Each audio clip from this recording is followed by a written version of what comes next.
Briar has broken out of her Noxian prison, bloodthirsty and with a new friend from League/Brunch Eddie's cinematic, although her friend sadly won't be joining her in the Rift. She is a jungler with top being her secondary. Even with all the leaks coming out, it has not tainted my hype for this champion, and seeing what she looks like and what her abilities are only hype me even more. So without further ado, kick back, take off your shoes, and let's look at her abilities. Passively, she has no passive healing. What this means is she's a very offensive champ, with her only source of healing being the attacks and abilities she applies. When she does damage, she applies a bleed that stacks.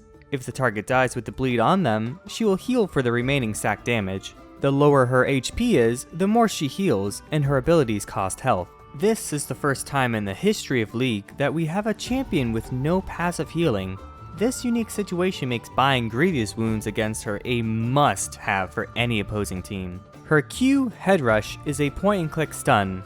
Briar will leap to a target, deal physical damage, and reduce their armor.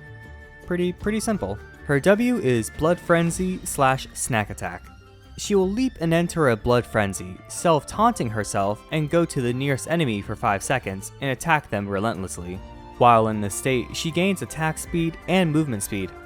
Activating the ability again will empower her next attack, dealing missing health damage, and heal herself for a percentage of the damage dealt. Also, while in Blood Frenzy, you cannot escape the duration unless you activate her E, which we'll discuss next. Her E, Chilling Scream. Activating removes Blood Frenzy, and she will start to charge, gaining damage reduction and restoring health over 1 second. When released, she will scream in a target location and either slow or knock back depending on how long it was charged.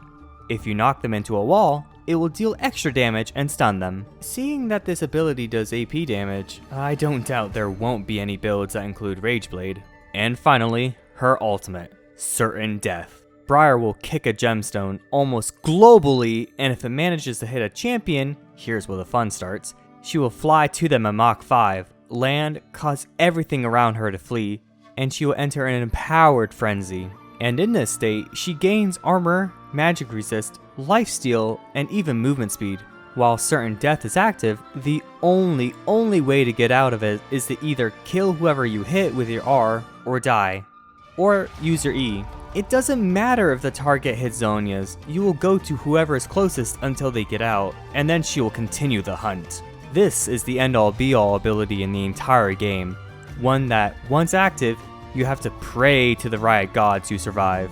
Seeing this ability and how she acts really is befitting to her personality. Knowing what her abilities are, her build would utilize healing items like Spirit Visage, Death's Dance, and to synergize with her passive, a Black Cleaver is definitely in there for her. In terms of champs that can easily support her, I believe Lulu, Janna, and even Yuumi are the best enchanters for her.